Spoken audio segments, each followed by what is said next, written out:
Bonjour.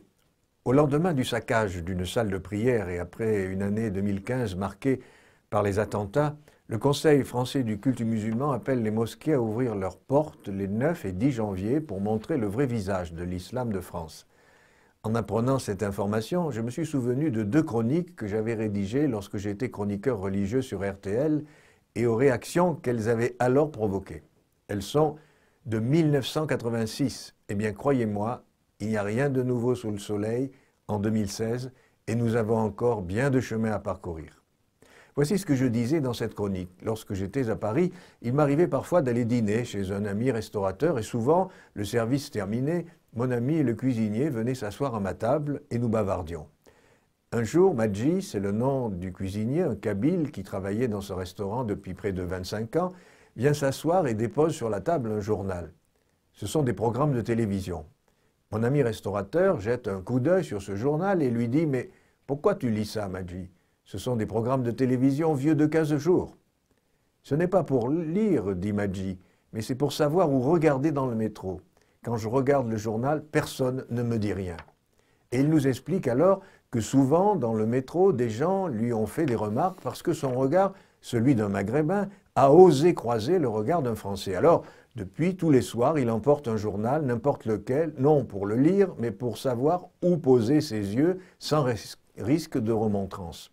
Petite parenthèse, aujourd'hui, le problème ne devrait plus se poser. Plus personne ne regarde personne, le nez collé à son smartphone. Je connaissais bien Madji depuis longtemps, et je puis dire qu'il n'y avait dans son regard ni arrogance, ni je ne sais quoi qui pouvait indisposer quiconque se croyant agressé.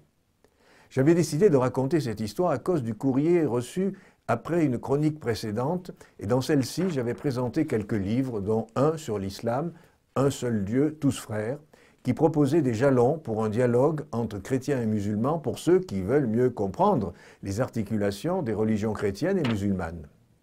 Qu'y avait-il de scandaleux en cela?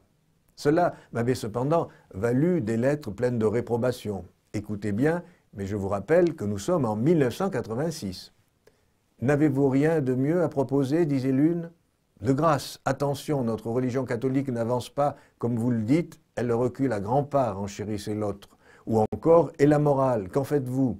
Je suis profondément croyante et je suis triste de ce que je vois et entends. Et enfin, que Dieu vous pardonne et vous aide.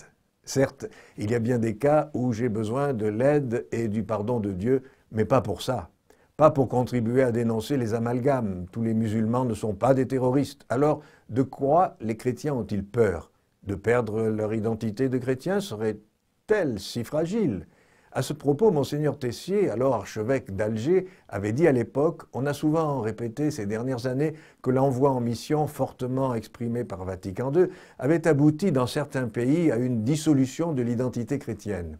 Nous avons fait une expérience inverse. La rencontre avec l'autre nous a certes permis de découvrir les valeurs propres à sa tradition, mais elle nous a davantage encore renvoyés à notre propre identité chrétienne. Alors, même pas peur, comme disent les jeunes. À bientôt.